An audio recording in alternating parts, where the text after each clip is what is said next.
Welcome back. This is what you call consistency. 2 weeks in a row.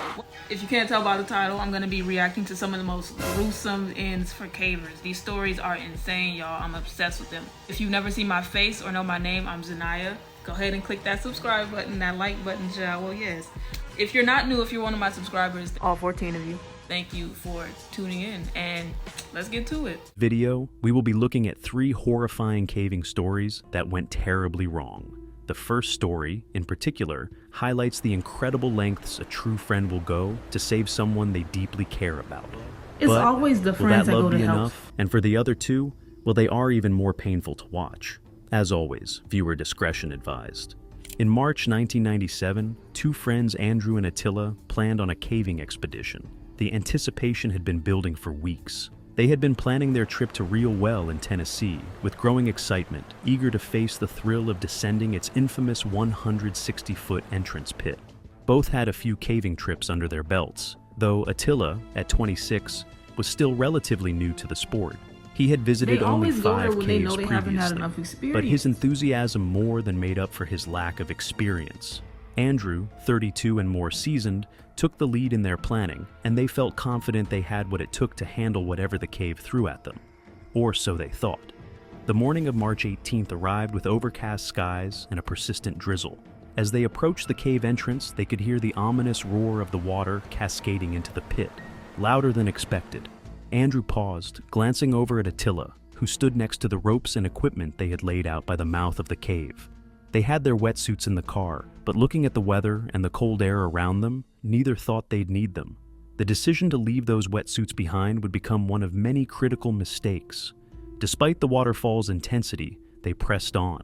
Their excitement, perhaps arrogance, dulled their instincts to reconsider. They rigged their ropes directly in the waterfall's path, knowing they'd get wet, but underestimating how quickly the cold would overtake them. Attila, in his rush, hadn't brought a helmet, another crucial oversight. But at the time, the thrill of the descent overpowered thoughts of safety. Andrew rappelled down first, feeling the sting of the cold water hitting his back as he slid deeper into the pit. The waterfall was relentless, a torrent crashing around him, soaking his clothes and skin. By the time he hit the bottom, he was already chilled to the bone. Attila followed soon after, the water pounding down even harder, making the rope feel like a slippery serpent between his gloved hands. Inside the cave, the air was thick with moisture, the walls damp and gleaming in the faint light of their headlamps. The cave was beautiful, but the cold gnawed at them from the start. After only about 30 minutes of exploring, Attila began to feel uneasy. His body was trembling, his teeth chattering uncontrollably as the cold seeped in deeper. "Andrew, I can't stay down here," Attila said, his voice strained and weak, the discomfort apparent. "I think I need to get out." Andrew nodded, understanding that things were quickly going south. "All right, I'll get the ropes ready," he said, his voice steady despite his own discomfort. But the waterfall continued to roar, and even his hands, trained from years of experience, were starting to stiffen from the cold. Attila rigged his climbing system quickly, too quickly in hindsight. His setup consisted of a commercial seat harness and a hand-tied chest harness. Inexperienced as he was, he relied on a Petzl-handled ascender, which is designed to grip the rope as climbers move upward with a cow's tail sling attaching it to his harness. Unfortunately, his cow's tail was far too long, which would soon spell disaster. He also used a Petzl shunt, a mechanical device meant to be a backup safety device, but it too would complicate things. To make matters worse, Attila had rigged a chain of 6 non-locking carabiners to connect his seat ascender to his harness, another dangerous improvisation. Andrew noticed the hurried, jumbled setup and thought about saying something, but before he could, Attila was already on the rope, beginning his ascent. Bitch, you can scream! Each handhold was a battle against the freezing water streaming over him, his gear slick with moisture. The waterfall battered him relentlessly as he climbed, making his progress slow and exhausting. The shunt, which he had attached to a long foot sling, was giving him problems. It kept slipping, refusing to hold steady as it should. Halfway up, Attila stopped. His muscles were burning, and the cold had sapped much of his strength.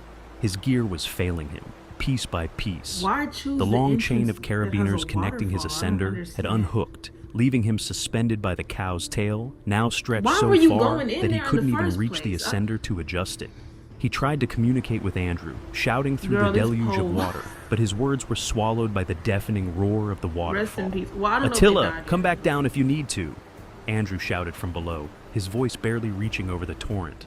Attila tried to respond, but his words came out garbled, unclear. Minutes stretched into agonizing minutes, the water hammering him, That is a the cold crazy tightening its position grip to on be his stuck body. in. Finally, Andrew heard him call out, "I can't!" Andrew's heart raced. Attila was stuck, trapped in the waterfall with no way to free himself. Realizing how dire the situation had become, Andrew knew he had to act fast. Without hesitation, he clipped into the rope and began climbing up toward his friend. The ascent was grueling. Every foot he gained felt like a victory as the freezing miss water how high sapped up his this energy thing was. I and his feel like hands I went said it, numb and I against the didn't wet hear it. rope. When Andrew reached Attila, the sight was grim. His friend was hanging limp in his harness, conscious but unable to move, his body nearly paralyzed by the cold. Hypothermia was I'm already still on setting the in, fact that they the knew the signs rope would get wet, unmistakable, but didn't the expect it to uncontrollable get shivering, the pale skin, that the wet. lethargy. Andrew knew that the Pause, only but way to like, save Attila was to what? perform a pick-off maneuver, It's next a to a technical and waterfall, often like, I don't- life-saving rescue technique in which the rescuer attaches the stranded climber to their own harness and descends with them to the ground. But under these conditions, with the waterfall Like, pounding down on look them at it. and both of them freezing, it was far more difficult than in any training scenario. Andrew struggled to get his gear in place, his fingers numb and clumsy from the cold. He tried to attach Attila to his harness, but each attempt was thwarted by the relentless water and his dwindling strength. He knew the maneuver in theory, had practiced it a handful of times, but never in such extreme conditions. His muscles screamed with effort, his mind growing foggy as hypothermia crept into his own body. After several failed attempts, Andrew realized it wasn't going to work. Desperate, he tried another tactic, climbing out while tethered to Attila. If he could pull his friend up, maybe they could reach safety together. But the added weight was too much. After ascending only 15 feet, Andrew's strength gave out, his body shaking violently from exhaustion and the cold. He couldn't go any further. Now both of them were stuck, hanging in the freezing waterfall. Time was running out, and Andrew knew it. Attila was slipping further into unconsciousness, and Andrew's own And the body water was on just the verge pouring, of giving and they in. can't do nothing about In it. one last desperate act, Andrew swung himself over to a ledge, fighting the overwhelming cold and the fatigue that threatened to overtake him. He managed to pull himself onto the ledge and unclip from the rope, Okay. collapsing into a trembling heap. His entire body was convulsing from the cold, his clothes soaked through, offering no protection against the elements. He crawled to a drier part of the ledge, his vision blurring, and before he knew it, he passed out. When Andrew finally awoke, hours had passed. His body was stiff and numb, his mind groggy and disoriented. That man was But the basically reality in of the a cold situation shower came for, like, crashing down hours. on him as soon as he saw Attila. His friend was still hanging in the waterfall, motionless. Andrew's stomach twisted with grief, but he knew what had to be done. He re-rigged his equipment, his hands shaking uncontrollably, barely able to manipulate the gear. Imagine With a heavy cold heart, water just he like cut the tether that connected Attila for to him.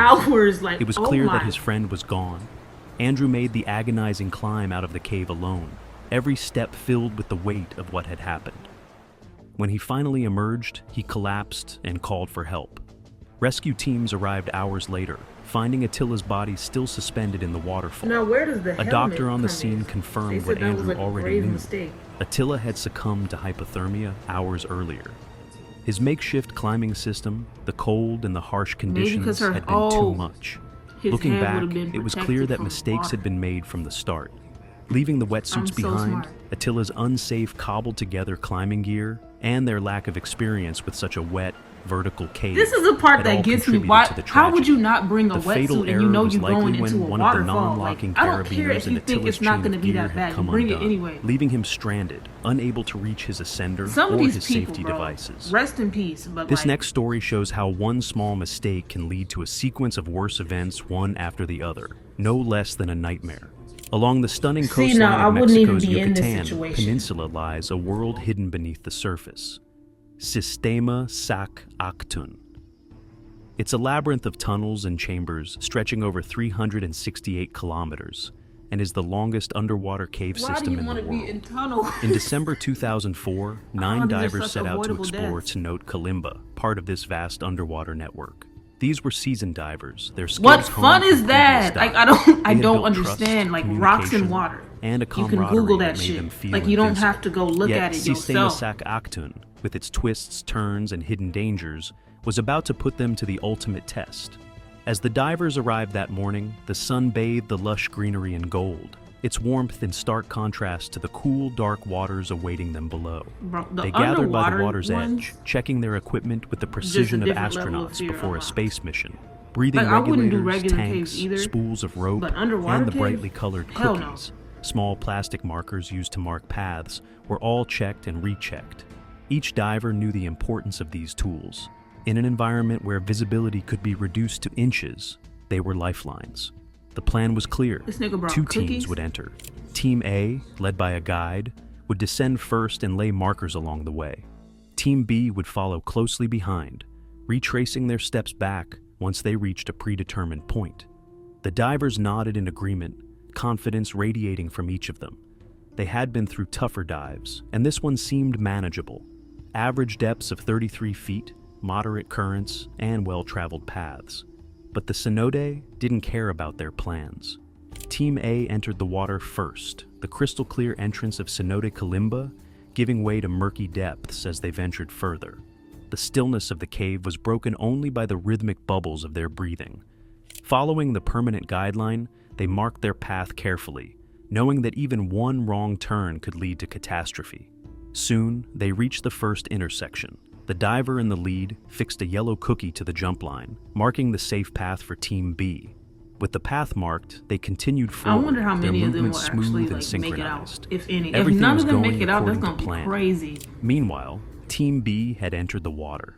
As they followed Team A's path, they reached the first intersection and saw the marker, a reassuring sign that they were on the right track. But unbeknownst to them, All it a takes storm is of one mistakes was person leading brewing. them the wrong way, After bro. 32 minutes of travel, Team B arrived at the second marker. Here, they made a critical error. Instead of turning right to follow the path back to the exit, they turned left. It seemed innocent enough. After all, What did I directional markers say? in the cave pointed them that way. And it was easy to mistake one dark tunnel for another. As they swam deeper into the cave system, the mood began to shift.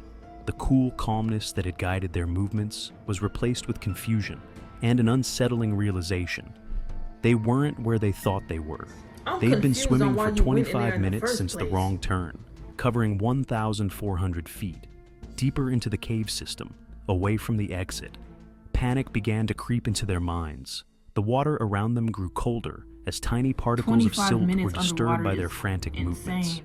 Visibility dropped to almost nothing, and the lines between up, down, and sideways blurred into a disorienting fog. It felt Did like they the not cave have was the lights? swallowing them whole. Back at the surface, You Team supposed to go A down had there with finished the- their the little- dive. The first to exit, they removed the markers they had placed, unaware that Team B was still inside and hopelessly lost. Meanwhile, Team B found themselves deeper than intended. They paused at an intersection, Why would you realizing their remove them if mistake you too don't know late. if the other team got One out diver yet? unspooled a rope, hoping to find the next permanent line. But his search led to nothing but rock and shadow. They were running out of time, and worse, running out of air. The divers split into two pairs, hoping to find their way back. The lead pair swam ahead, searching for the familiar markers they had seen on the way in. When they reached the intersection where they had gone wrong, they were met with a horrifying sight. No marker, no path to follow, only cold, oppressive darkness. Their hearts raced as the cold reality set in. They were lost. And with panic came another problem. Their air consumption fucking skyrocketed. terrifying, bro. With each frantic breath, they burned through their tanks faster. I don't get how this It can wasn't be a long hobby before one of the divers found with his such tank a running large risk dangerously like that. low. In a desperate move, he began buddy breathing with his partner, sharing what little air remained between them. At the surface, Team A realized something was terribly wrong. Team B was nowhere to be found, and too much time had passed. Grabbing extra tanks, the guide 'Cause and y'all several took the divers markers. plunged back into the water, their hearts pounding with urgency. The search didn't take long. Just 250 feet from the safety of the surface, they found the first pair from Team B, barely alive, gas tanks almost empty, but safe.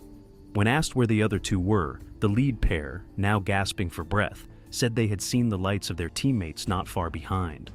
But after waiting a few more agonizing minutes, there was still no sign of the second pair. The rescuers dove back into the cave, hoping against hope that they would find their teammates alive. And then, in the dim glow of their flashlights, they saw them. Two lifeless figures, suspended near the cave's ceiling, regulators floating useless beside them. The rescuers gently pulled the bodies from the cave. Their dive tanks, when checked, showed zero pressure. They had suffocated in the very cave they had come to explore. The Sistema Sak Aktun, with its winding passages and silent depths, is a place of wonder, but also a place where nature is unforgiving.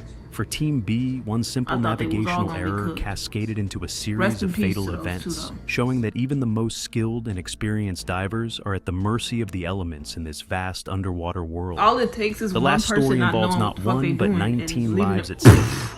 The group of 31 adventurers what kind of- gathered early one chilly January morning How do in people get in these 1970, positions? bundled up against the biting winter air. My God. The snow crunched beneath their boots as they made their way to Knox Cave. Knox Cave had a reputation for its most notorious feature, the gun barrel. The gun barrel was a keyhole-shaped tunnel, just 18 inches wide and 60 feet long, that squeezed anyone brave enough to enter. For many, crawling through this impossibly tight space was a badge of honor. It You're not a separated casual centipede. I don't explorers understand from how this those is truly fun for willing you. to push their limits. Most of the group was determined to pass through the gun barrel and I reach think the people just untouched be bored sections for of the real. cave Like, that lay get beyond. into video games. It was Find the a TV ultimate show. test, both physically and Go mentally. to the mall. Like, After hiking you do through not the have to snow-filled crawl in forest, the tunnels. group arrived at the entrance, a snow-covered sinkhole leading into the cave's cold, dark mouth. One by one, they descended into the depths, the temperature dropping as they left the world of light behind. It's The cold, atmosphere inside the cave was dark, eerie, with only the sound of dusty. dripping water Like, and I the don't soft understand scuffling what of the- boots on rock And to it's not accompany when you them. go into a cave like 19 this. of the group It's not even like decided you've to seen tackle the it's gun just more barrel. cave. Among The them, further you go 14-year-old in, you've seen Peter it all, Vians. nigga. Like, I don't understand why It you was keep Peter's going first further. caving trip, It's and just he was dirt. eager to prove himself. He watched as the others entered the tight passage ahead of him, crawling on their bellies through the narrow opening. Some moved quickly, confident in their ability, while others hesitated, inching forward cautiously. When it was Peter's turn, he took a deep breath and plunged in. The tunnel was tighter than anything he had ever And it'd be imagined. the His body 6'2", scraped against the rough, 250 jagged pound rock man walls as he wriggled forward, that using decide his to elbows squeeze- and I'ma knees to squeeze inch my little along. ass into this. The No. air was thin, and his breathing was shallow. Every few feet, he paused to catch his breath, the weight of the rock pressing in on him. He was just 8 feet from the exit when disaster struck. As Peter pushed himself forward, his knee slipped into a narrow crevice in the floor. At first, he thought it was just a minor inconvenience. He'd pull it free and keep going. But when he tried to yank it out, his knee wouldn't budge. Panic gripped him. He tried again, twisting and Should've pulling, but backed each up attempt only made things worse. did a full His knee was split stuck and just, like, fast, hold wedged on, in the like, rock. say Peter his leg called is out, like this, his right? voice shaking Back with up. fear. Wait, no, it's this The one. group ahead of him, Back up. unaware of his predicament, that shit out. kept moving forward Right? until one by one they that realized doesn't make something no was wrong. sense. Shouts You trying echoed to through go the cave forward? You as need they to called slide back that to shit him. back. When Peter explained his situation, the group quickly turned around, but they soon realized they were in a terrible situation themselves. And he blocking the damn Peter's path body was out. blocking the narrow tunnel, preventing anyone from moving forward or backward. They were trapped. The attempts to free Peter began almost immediately. The cavers Ooh, I tried would be pulling on his mad. leg, twisting it, I would shifting be his body, so but mad. nothing worked. Every tug Oh, he caused can't go Peter to back cry out in either. pain, and eventually they had to stop. The group was stuck in the cold, cramped tunnel Yeah, that with leg no gonna way have to come forward off. and no way back. Time passed slowly, and the cave's natural chill began to seep it's into your their leg or you. bones. The temperature choose. was dropping, and hypothermia became a very real threat. The cavers could do nothing but wait, huddling together for warmth and comfort in the narrow passage. The younger members of the group, especially Peter, were terrified, while the older cavers tried their best to stay calm and keep the situation under control. Outside the cave, the rest of the group grew anxious. Hours had passed with no sign of the others returning, and something felt wrong. One of them decided to venture into the cave to check on the others, and when he reached the gun barrel, he was horrified by what he found. Peter was trapped, and the rest of the group was stuck behind him. He quickly rushed back to the surface to raise the alarm. By the time They can't police just officers and pull him and break his firefighters leg. arrived at the scene, it was already late afternoon. The rescuers examined the situation and realized that this was no ordinary cave rescue. The narrowness of the gun barrel made it impossible for them to simply pull Peter free, and any sudden movements could cause him severe injury. Injure him. Hours dragged on as they tried Get him various out. methods to lift his leg out of the crevice, but nothing worked. At one point, Peter, delirious with fear and exhaustion, began screaming about a snake biting him, though there was no snake, just his mind playing tricks in the dark, cold cave. Once you start As hallucinating, the I'm sun not set, gonna lie, you the cooked. situation became You're cooked. increasingly desperate. The temperature inside the cave was dropping dangerously low, and if they couldn't free Peter soon, the cold could claim not just him, but the others trapped I'm gonna behind be him. mad as fuck. Finally, around 8:30 p.m., after 7 long hours of struggle, the rescuers came up with a new plan. They handed a thermos of soapy water down to the group, hoping to lubricate Peter's knee and free it from the crevice. Slowly, they poured the soapy water around his leg, and the firefighters tied a rope around his ankle. This time, they Break this coordinated nigga their efforts legs. with the group inside the cave, carefully pulling on Peter's leg while those inside wriggled beside him, easing the pressure on his knee. Finally, Peter's knee began to shift. With one last gentle pull, it popped free from the crevice. Relief washed over everyone, but they couldn't celebrate yet. Peter was still in a dangerous position, and they had to make sure he didn't slip back into the slot. Carefully, I was they gonna guided say, what him if the his rest of head the way fell in? through the tight passage until he was finally clear. The group behind him was then able to crawl out to Okay. safety, one by I one, thought he was gonna die. exhausted but unharmed. Peter's legs sustained fractures and bruises. He was treated for hypothermia, and then admitted for a few I'm talking days about so break that his leg legs could and they make got a him out full without recovery. doing